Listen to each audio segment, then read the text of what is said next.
새해 첫날 새벽 미국 뉴올리언스 중심가에서 차량 돌진으로 수십 명의 사상자가 났다는 충격적인 소식이 있었죠. 미국 당국이 테러 사건으로 규정한 이번 사건의 전모가 서서히 드러나고 있습니다. 월드 이슈에서 이랑 기자와 함께 자세히 짚어보겠습니다. 자, 이번 테러로 인한 사상자가 현재까지 수십 명이 넘는데요. 일단 이 테러범에 대한 정보는 어느 정도 나왔습니까? 네, 그렇습니다. 미국에서 태어난 미국 시민이고 퇴역한 군인이었던 것으로 확인됐습니다. FBI 미 연방수사국이 확인한 테러범은 42살 샴수드 딘 자바르입니다. 10년 동안 미 육군에서 복무를 마치고 텍사스에 거주하고 있었습니다. 그런데 어떤 이유에서인지 미국 루이지애나주 뉴올리언스 중심가를 방문해서 새해 첫날 차량 돌진 테러를 벌인 겁니다. 자바르는 총격까지 가하면서 최소 15명이 숨지고 35명이 다쳤습니다. 군복무까지 했던 인물인데 대체 왜 이런 범행을 저질렀는지 궁금합니다. 범행 동기도 나왔나요? 네, 퇴역한 미군이 왜 이런 끔찍한 일을 벌였는지 수사당국도 이 점을 집중적으로 살펴보고 있는데요. 관련해서 바이든 미 대통령이 중요한 발표를 했습니다.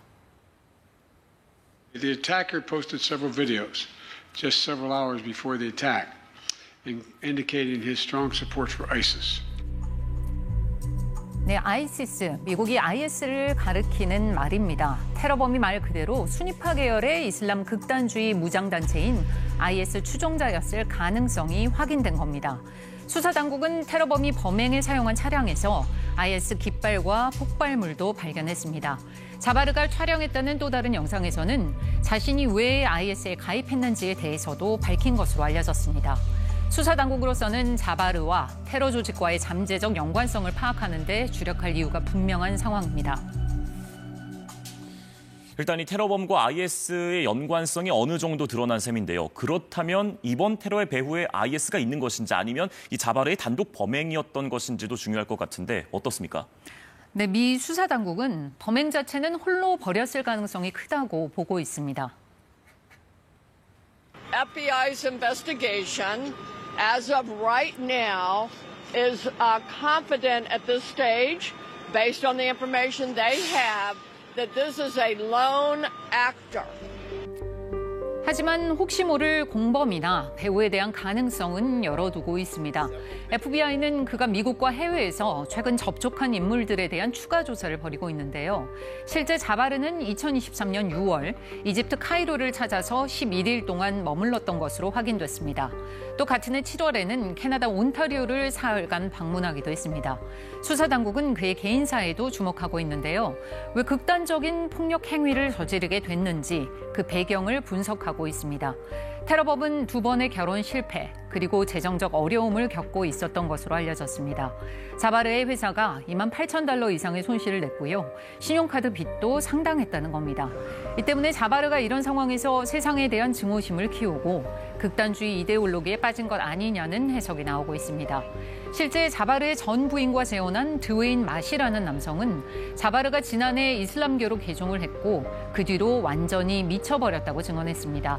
하지만 자바르 동생은 그가 오래전부터 이슬람교를 믿어왔고 몇 주 전 통화했을 때도 여전히 온화한 모습이었다고 말했습니다. 이슬람교를 언제부터 믿었는지 시기를 놓고 증언이 엇갈리고 있는 건데 그렇다면 이 또 다른 주변 사람들의 평가는 어땠습니까? 네, 가족은 물론 이웃들은 자바르가 이런 일을 저지를 사람이 아니라면서 충격을 감추지 못하고 있습니다. This was in no way a direct representation of who he was as a person and as a human being. 이 때문에 자바르가 이른바 외로운 늑대, 자생적 테러리스트가 아닌가라는 분석도 나오고 있는데요.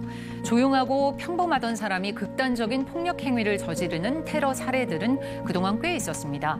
지난 2017년 7명의 목숨을 앗아간 런던 테러범은 이웃 아이들에게 사탕을 나눠주던 어린 자녀의 아버지였고요. 2015년 파리 총격 테러로 130명을 숨지게 했던 테러범도 평범한 가정의 아들이었습니다. 자바르 역시 평소 모습은 조용했다는 증언들이 나오고 있지만 사전에 2차례나 현장을 답사하면서 치밀하게 범행을 준비한 것으로 드러났습니다. 지난해 10월 말에 범행 현장인 뉴올리언스를 처음 방문했는데요. 당시 자전거를 타고 시내 번화가를 찾아가서 현장을 돌아다니면서 스마트 안경까지 착용한 것으로 확인됐습니다. 스마트 안경은 스마트폰과 연동되는 착용하는 형태의 IT 기기입니다. 이 안경을 쓰고 있으면 손을 쓰고 있지 않아도 촬영이 가능한데요. 자바르는 스마트 안경을 낀 채 자전거를 타고 사전에 범행 현장 곳곳을 돌면서 주변을 살핀 겁니다. 이후 11월 10일에 두 번째 뉴올리언스를 방문했습니다. 그때도 스마트 안경을 썼지만 당시는 촬영 기능은 사용하지 않았다고 합니다. 그리고 세 번째 방문인 지난 1월 1일 범행을 실행에 옮겼습니다. 네, 오늘 월드 이슈는 새해 첫날부터 일어난 끔찍한 테러 사건의 전모를 짚어봤습니다. 이랑 기자와 함께했습니다. 잘 들었습니다.